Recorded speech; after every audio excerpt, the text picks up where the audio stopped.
Hello, everyone. Welcome to the Geri Petito Show on Damon Looks. I've got a really cool guest and a really cool guest co-host. Everyone who knows me knows I am the author of I'm Not an Addict, I'm Just an Ass. I'd rather be a smartass than a dumbass. Because, guys, 30 years ago, I was a dumbass. But today, I can honestly say now, I'm a smartass. And you guys who know me know that I'm a nutritional health coach. I'll be 60 years old. I cured myself of 2 cancers over 20 years ago, and I changed my life 30 years ago. So I do not have any addiction issues whatsoever. Everything in my life is plant-based. I'm a vegan chef. Everything, my mattress is organic. And I'm telling you guys all that because it's leading up to who my guest is. I'm going to introduce my guest co-host first. And then I'm going to have him introduce our guest to you. Justin Drummond, say hello to everyone. Hello. I am excited to be back, and we are going to have a great show for you guys today. So why don't you introduce our superstar guest? Okay, well, it's really a really fascinating story. So I just actually started getting healthy, and my mom comes up to me and says, "Hey, you really need to start doing some planks." Okay, and that's exactly how I found this guy. I immediately said hey, I really need to work on getting back into shape, and planks are definitely something. And then all of a sudden this guy popped up, and here we are today. George Hood, how you doing? I'm doing fine, Justin. How are you? I'm doing good. Thanks for being with us today. Yeah. My pleasure. Geri, thank you for putting me on and hearing a part of my story. So I want to say something to you first, and because you and I are closer in age. Can you tell everyone your age? It's important. Of course it is. It's just a number, but 63. Okay, because what you look like and what you're doing for 63 is incredible. Okay, so I want to say this, and he is going to be considered, guys, the next Jack LaLanne. Okay, and I loved Jack LaLanne. I want to say this real quick, and then we'll get Justin to start this interview. I grew up admiring that man. So I knew a little bit about him as far as the jumping jacks were named after him. He opened up the first gym, and he used to he used to pull boats with his teeth, shackled. But on his 70th birthday, this impressed me the most, and I haven't stopped talking about this for years. He pulled 70 boats, guys, shackled with his mouth, with one person in each boat. Even if one person only weighed 100 pounds, which was impossible, he was pulling 7,000 pounds of just people. So, when you said, George, when you said to me, about Jack LaLanne being your inspiration, I had to interview you. I just had to interview. So why don't you take the floor first? Tell everyone what you want them to know, a little bit about you and this fascination with Jack LaLanne, and then Justin will start with some questions. Okay. Well, just so everybody can know who I am, my background is such that, I grew up in Western Pennsylvania, a small town just east of Pittsburgh. I left there after I graduated from college and I was commissioned as a Marine officer. Served my obligatory 3.5 years on active duty, and then I was hired by the Naval Criminal Investigative Service as a young special agent, and spent about 9 years with NCIS, and then I lateraled over to the Drug Enforcement Administration and worked cases there, mostly out of San Diego and Chicago, and retired from DEA as a supervisor, and went over to Afghanistan for a bit to do some law enforcement advisor work with a Marine Corps unit that was in Afghanistan. That was quite an experience. And thank you for your service. Thank you for your service, by the way. Okay. Thank you. Came back from that project and transitioned into the fitness industry in May of 2009. Became a trainer, and like everybody else in the world, and then learned the business. And I was fortunate that I had a mentor at the time, a boss who took care of me at a couple different facilities, and I moved my way up through the ranks. Ultimately, taking a fitness director position with the YMCA here in Downers Grove, Illinois. Left that position, and after about 18 months or so, and stayed fully retired, and continue to pursue the fitness world record goals that I have set for myself. All the time raising money for charity of one sort or another. And I've never went public with the Jack LaLanne connection, but I've had many folks tell me, you're just like Jack LaLanne. Yes. Well, am I really? Yes. You know, and I never really, I remember him growing up, the black and white TV shows he used to host. And so I looked into him a little bit, and then it really got my attention when I started to pursue, and I'm still pursuing this world record for the push-ups. We found that Jack had actually what we're calling the official push-ups. At the age of 42, back in 1956, he set he did 1,023 push-ups in 23 minutes on a TV show that was being hosted. Hard to find footage of it, but it's okay with me. That's going to stand, and so that's kind of what's driven me, and that kind of brought it to the forefront of maybe Jack and I have some things in common. You know, I'm still true to my own self and my identity, but Yes. I certainly respect the man, and Yes. And that's kind of where I'm at now with what I'm doing. Well, before Justin starts, I want to just say one more thing. You are the next Jack LaLanne. I remember I loved him growing up, just loved him. And I remember seeing him being interviewed. He was probably 90 years old with Elaine LaLanne for his book. Yeah. And I'm sitting there looking at this man at 90 years old saying, how is this possible? And so now, you know, knowing you and reading your story and seeing your photos, listen, you are the next Jack LaLanne. So Justin, what would you like to say to this superstar? Human, if I may say so myself. Yeah, you're all too kind, but your labels are not the first I've heard them. So I don't take them for granted. I mean, there must be something there. There must be a preponderance of something there. So go ahead, Justin. What do you need to know? Okay, so everyone who's been with you since day one knows that you are best known for your Guinness World Record for the plank, which is how many? What is the time again? We set that world record in February last year, 8 hours, 15 minutes, and 15 seconds. Not ever referred to as just over 8 hours. It's 8 hours, 15 minutes, and 15 seconds. Okay, now I really want to know, did you always have this kind of strength, or was it something that you were gifted with, or was it something that you just picked up over time? No, I haven't been gifted with anything to facilitate my fitness. I've been gifted with the fact that I have a life. And wow. and I have made the decision to pursue a healthy lifestyle. I was into fitness as a young Marine officer when I was challenged simply by the Marine Corps physical fitness test. I mean, I didn't play sports in school. I delivered newspapers. So I wasn't into team sports. I was all in individual stuff. So I was challenged by that. And then it kind of permeated itself through my law enforcement career. You know, being fit, it kind of goes with the territory, right? Simply from an agent survival standpoint. So it's just once I left the job in 2007 with DEA, that's when I was really starting getting serious about the stationary spin bike and actually just asking myself the question, I wonder how long one can do this, and is there a Guinness World Record for it? That's what always started me, and then I would go from there. And it was that always piqued my interest, and so I'm known for. I've set the lone world record I set for skipping rope back in 1986 in Honolulu for the YMCA. I'm also the only guy in the world who ever set 3 Guinness World Records on a stationary spin bike, and I'm the only guy to have set 3 world records, Guinness World Records, with the plank post. So I'm quite accomplished in that regard, and it's practice.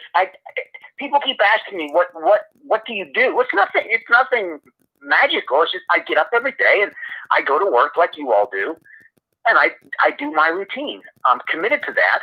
It keeps me out of trouble. It saves me from getting in a car and driving somewhere. You know, it's what I do. And people, I just try to boil it down for folks, so it's really simple. You just have to be motivated to want to just do. A lot of people will talk, but you just got to do. and make that commitment to yourself. And there are mentors out there. You'll find them. People seek me out all the time. Sometimes for the wrong reasons, but they're looking to make a change, and they can do it just like I did. Just do it. Get curious, research, and keep it simple. I'm doing exercises now that we did as a kid back in elementary school. Geri remembers those days. Of course. We didn't do all this other fancy stuff. But the plank is a yoga pose. It's vested in the yoga genre. I've been doing yoga longer than I ever thought. I mean, once I started showing people my routine, I've been doing yoga for years. But, I'm going to see me in a smoke-filled studio, doing the poses and so forth and what have you. But I've incorporated that whole concept into my fitness routine. And that's where the plank evolved from. I brought the plank from the yoga genre into the fitness genre. And there was no event that made that more well-known than the world record we set for the plank in China in 2014 when I set it at 4:01. And that was certified on the international stage as an international world record. When we brought that to the West, that brought it to the West, and that's why you see online now, you see all these plank challenges, and everybody's doing them. And, well, I take credit for all that. I brought that forward. So cool. And so everybody's doing it now. That's so cool. I love it. So I have a question for you then. All right. So, back in the day with Jack LaLanne, of course, no steroids, absolutely none. No. Today, that's what makes me sad, that too many so-called fitness people, do you know what I mean? All these weightlifters. Uh-huh. One of my friends died 20 years ago. He was completely fit. We didn't know he was doing steroids, and he died at his business at the desk with a needle in his arm of steroids. Heartbreaking. Yeah. So no, there are countless stories like that. Yeah. And, it's tragic, but a lot of guys and girls like that quick fix. Yeah. And it's just not normal behavior. It's things are mixed up there. Yes. And what's your diet like, George? Where's George Hurd? What's your diet like? Very simple. I could do better. I eat healthy. I'm eating more junk now than I did before this pandemic started. But just because of the access to restaurants and diners is very limited. But I try to eat. I don't eat a lot of red meat. I like my fish. I like my eggs, and my fruits and vegetables. Great. Okay. Good. All right. Good. And I take a lot of organic supplements and so forth that are out there now that we didn't have years before. That's right. Absolutely. I want to just give a shout out. Someone in the chat room is saying hello to you, George. Antoinette Levine. So I just wanted to let you know that. Okay. Thank you. So, all right, Justin. Okay, now I want to go back a little bit because you said that in order to actually do this, you have to find the motivation, and I really want to know, and I'm pretty sure we all want to know, where does your motivation come in? Great question. Well, growing up as a child, the relationship with my father was less than illustrious. Outside of the obligatory things that we did, the parents are supposed to do for their children. I was, nothing was ever good enough. And I had to compete with myself, try to be the best that I could, and try to get some recognition. I was tired of trying to be compared to the neighbor boy, or so-and-so down the street. Just nothing was ever good enough. And that's why when I got into the Marine Corps, that haunted me. And sometimes throughout my career, that haunted me, So I always wanted to be the best. I couldn't be better than anybody else. And I would certainly try to beat myself and just compete against myself.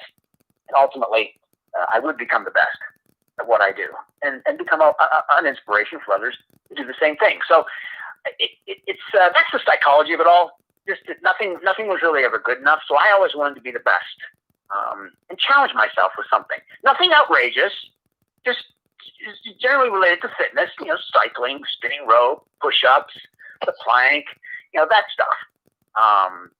And that's kind of where I focused. And once I get started, I'm bent on a mission to accomplish what I say I'm going to do. I'm known for walking the walk and also talking the talk. A lot of people talk, not many people walk and do both. Amen to that. So, amen to that, George. Yep. And be mindful of those you seek out for advice. You go on Instagram and it's just almost looking like a portfolio for models and supermodels, guys and girls. Okay, they won't be around in a year or two. But George Hood will be, and so will you, and so will everybody else that commits to the reality of what fitness is really all about. Taking care of yourself, truly. Well, I want to tell you who Antoinette Levine is. She's saying hello to Justin as well, and that's DJ Ant. So she's a DJ, so she's listening to you. So maybe another interview in the future, guys. Yes, I do want to say Antoinette is a really good friend of mine. She is our DJ over on my other station that I work at, Indie Star Radio. Yep. Hey Antoinette, how you doing? Yep, another interview may be in the works here, George. All right. That's fine. It's a good way to get out the word. Very cool. It's not threatening. I love doing that and sharing the story, and I'm grateful for those opportunities. Yeah. So Justin, do you have another question? Because I do in a minute, but I want you to ask him another one. Okay, so now I really it's just I really want to know what is going on in your mind when you're trying to actually do these planks for a long period of time. I mean I can't even hold a plank for a couple minutes. I really want to know how do you find the strength to is it just a mental thing as well, tell us what you feel when you're going through that process. Yeah, well, and great question, because a lot of people don't understand. Well, I've taken endurance records so long. From the stationary spin bike, going for days on end, setting world records. But there's a huge cognitive component associated with what I do. It really manifested itself during the course of the planks that I was doing, probably after I got through the 4-hour mark in China. When I came back, I realized I needed to have, there's a huge psychological component you need to embrace and basically be able to detach yourself from the reality of the clock. You'll notice when I train, you'll see my clock. Well, when I train, it's always upside down. It's face down. I never see it. And during the events, all the clocks are taken out of the room. Nobody wears a watch. All the time on our devices now, we're inundated with time now on our devices. They're all taped over on my phone. I can't see the time. So I have no idea what time it is. I can't even see the clock that's ticking away towards the record. But that's what that component I have in my mind. What I refer to as my mind's eye. I have a lot of experience over my career. There's a lot of stuff up there, and it's mine. It's truly mine, and it's very autoerotic. It's all mine, and I enjoy every scene that's up there, a fantasy of sorts, if you will. And every time I need to go someplace, I get in there, and on event day, I open up what I call my gallery.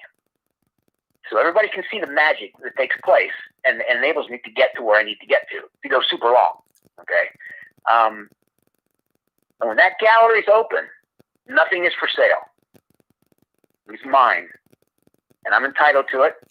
And people ask, well, what do you think about it? Well, you might not want to know, because if I tell you, it's not going to make any sense to you. It only has to make sense to one person, and that's me. Now, sometimes that drama that goes on in my head, in my mind's eye, is associated with music. You'll notice at my events, I play a lot of music. I like rock music from the 70s, the 80s. I used to admire the way those rock bands would get on stage in a stadium filled with 80,000 people, and they just get up there, they throw their speakers up there, the tractor trailer trucks roll up, they unload everything, they get up there and they start belting out these tunes from back in the day, Zeppelin, Bachman Turner Overdrive, Genesis, Jethro Tull. Absolutely. They all had a show. And what those shows did is exactly what I do in my event. There's an exchange of energy that takes place between what's going on my platform or the stage and the people that are out there watching. And I feed off of that. There's no doubt about it. I train in solitude 90% of the time. When I'm at an event, I need that energy exchange with people. I need a crowd. I need to feel like it's worth something, especially when I'm raising money for a not-for-profit.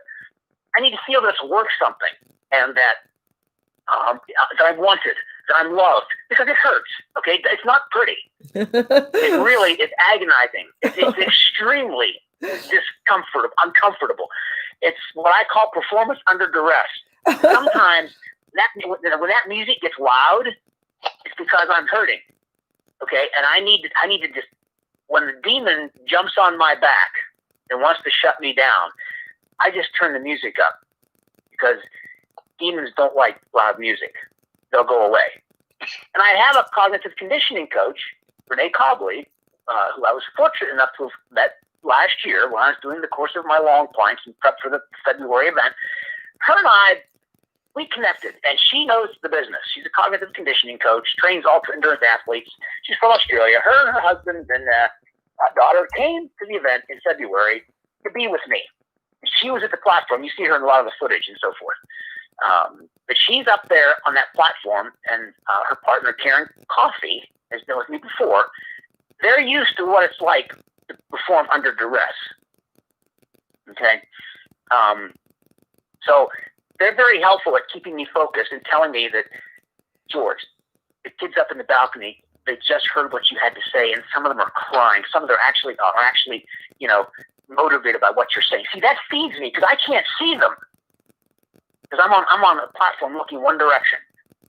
So when they fill that void for me and make me feel good, see, now I'm feeling wanted, and that drives me. You see, and they'll tell me that somebody likes my music, or they'll start getting pumped up with the music. And when I'm really hurting, and you can see it in some of the expressions if you watch some of the videos, you'll see it. It's very uncomfortable, and you'll see them whispering in my ear. Those are conversations that are extremely privileged, but they're telling me what I need to hear to get to the ending line. And that's the component, and that comes with practice. You have to be disciplined. You have to just have enough experiences under your belt to make that count for something. But you really got to distract yourself from the reality of the clock. At the end of the day, that's what it's all about when going long. George, I have a question for you, but Antoinette is asking for a website. Why don't you give everyone your website right now before we forget to do that? I don't have a website. I don't need one. Okay. What I have is I communicate on Instagram. Okay. At Hood4663. That's where I'm at now. That's where I've been. That seems to be the most productive for me. For people to track what I do. And it's historical, so there's a lot of information on there. But that's where people are going to now to see what George Hood is up to. Okay. Yeah, so that's the best way to get a hold of me. Or I'm on Facebook, but Instagram has been much more successful for me. So I have a question. Yeah.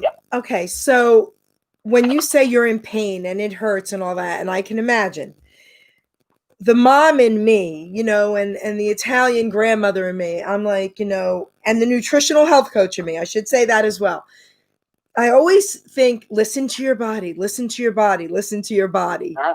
So when you're in that much pain, isn't your body telling you to slow down?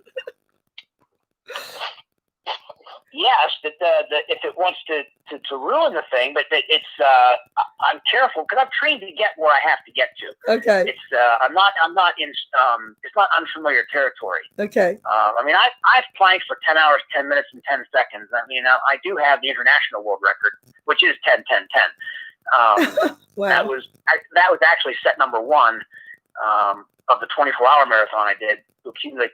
Be the only human to accumulate 18 hours, 10 minutes, and 10 seconds of total plank time in 24 hours. That was a double record event we did for the YMCA in 2018 here. But where are we going with that conversation? What would you ask me? Oh, I like, does your body, like when you're in that much pain, isn't your body saying, chill out? Yes, and see, I can't take breaks. So I'm like the push-ups. I can take a break as I'm progressing through the hour. But with the plank, it's very uncomfortable. So there are things we do to minimize that discomfort. And the girls pretty much know what to say, what to do.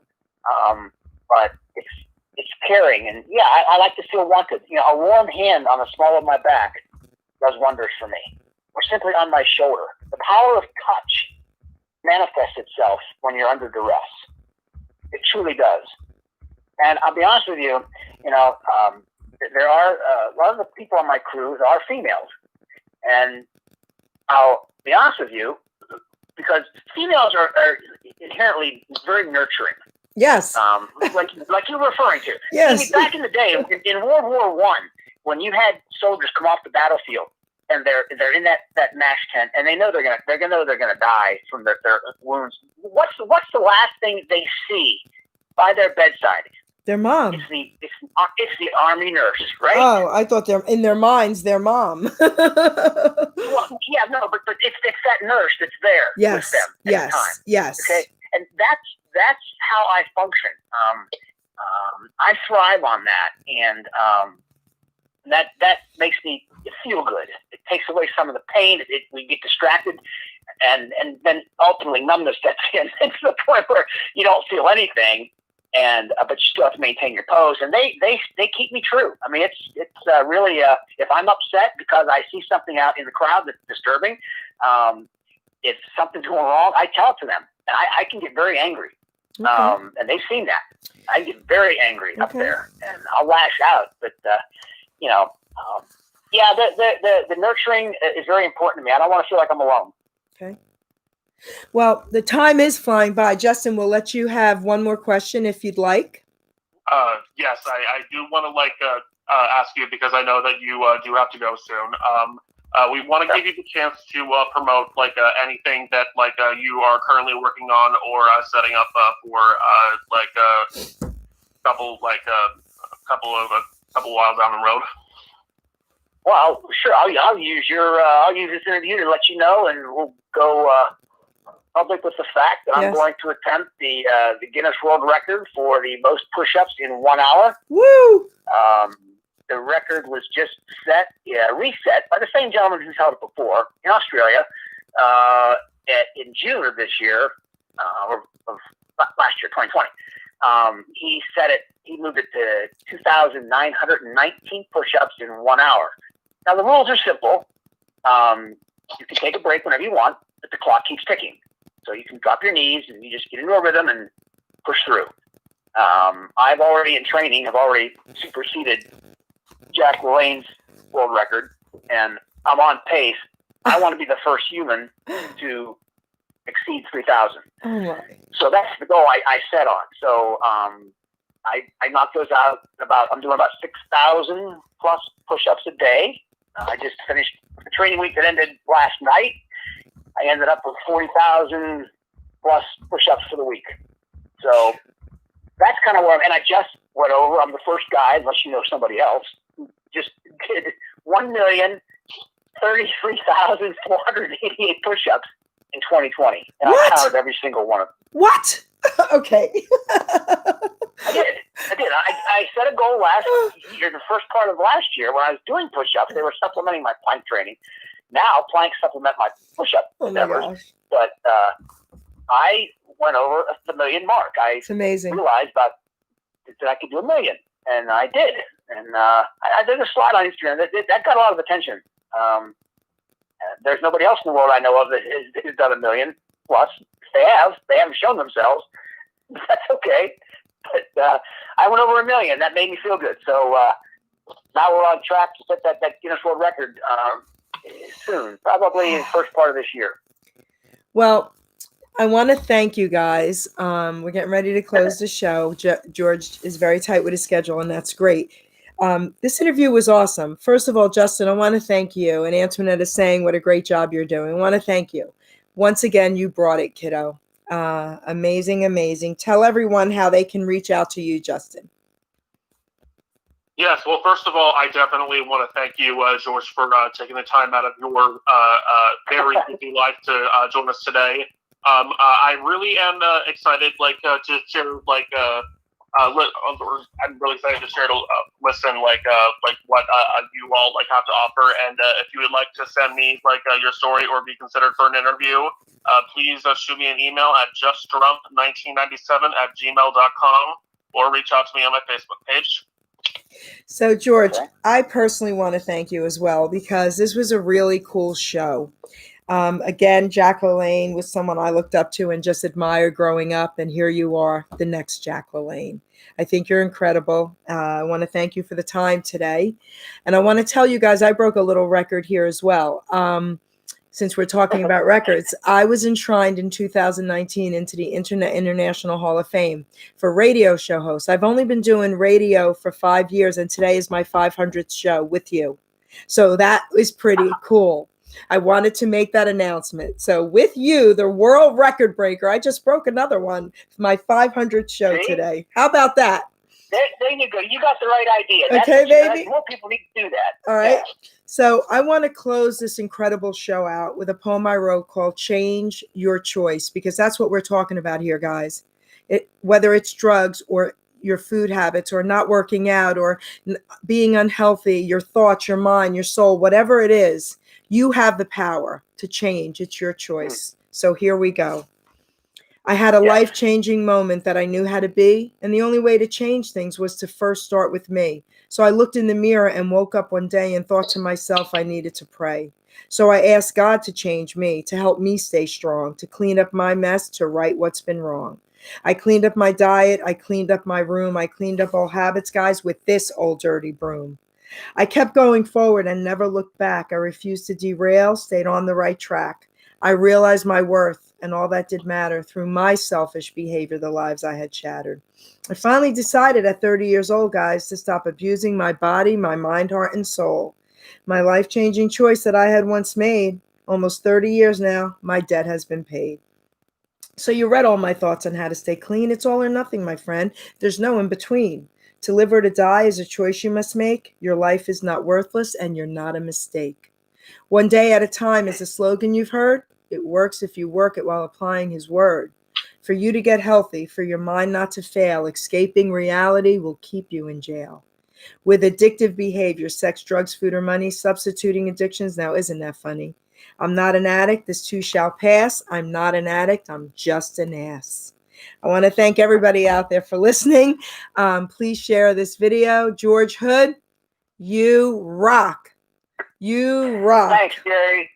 Thanks, Geri. I appreciate it. Look forward to following up with you again soon. All right. Thank you so much. Ciao, everybody. Okay. Bye-bye.